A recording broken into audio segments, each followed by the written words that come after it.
ગુજરાત ન્યૂઝમાં આપનું સ્વાગત છે। વડોદરાના પાણીગેટ ટાંકીથી પોલીસ સ્ટેશન સુધીના ગેરકાયદે દબાણોનું મહાનગરપાલિકા દ્વારા સફાયો। વડોદરા શહેરમાં વધતી જતી ટ્રાફિકની સમસ્યા અને રાહદારીઓ માટે અડચણરૂપ બનતા ગેરકાયદે દબાણો સામે વડોદરા મહાનગરપાલિકાએ કડક વલણ અપનાવ્યું છે। એક સજાગ નાગરિક દ્વારા કરવામાં આવેલી ઓનલાઈન ફરિયાદના આધારે પાલિકાના દબાણ શાખાની ટીમ તાત્કાલિક એક્શનમાં આવી હતી।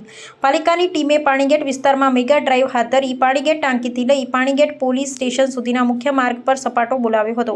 આ સઘન કાર્યવાહી દરમિયાન રસ્તાની લાઇનમાં નડતરરૂપ બનતા અને ટ્રાફિક જામ સર્જાતા અનેક લારી ગલ્લા બોર્ડ અને અન્ય કામચલાઉ દબાણોને તાત્કાલિક અસરથી હટાવી દેવામાં આવ્યા હતા।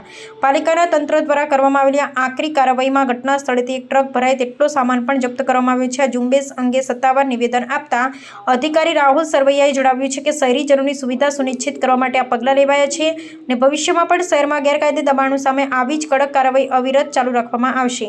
હાલમાં દબાણ હટાવો ઝુંબેશના પરિણામે વિસ્તારના માર્ગો પહોળા અને ખુલ્લા થાય છે, જેનાથી સ્થાનિક વાહન ચાલકો અને લોકોને રોજિંદા પરિવહનમાં મોટી રાહત મળી છે। આજરોજ પાણીગેટ ટાંકીથી પાણીગેટ પોલીસ સ્ટેશન સુધીનો વિસ્તાર આયુધી 4 રસ્તા અને ત્યાં સુધી ફૂટપાથ ઉપર જે દબાણ આવેલું છે એ ફૂટપાથ ખુલ્લો કરવા માટે ઓનલાઈન ફરિયાદ હતી તે મુજબની કાર્યવાહી કરેલી છે અને બિનવારસી જે લારી ગલ્લા હોય એને જમા લીધા છે।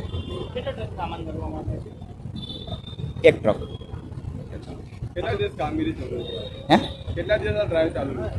ડ્રાઈવ તો ઓનલાઈન સૂચન હોય એ પ્રમાણે આજના દિવસની આ પૂર્તિ છે એટલે આજે આ કાર્યક્રમ કરેલી છે। હું રાહુલ સરવૈયા વોર્ડ 5 માંથી આવું છું।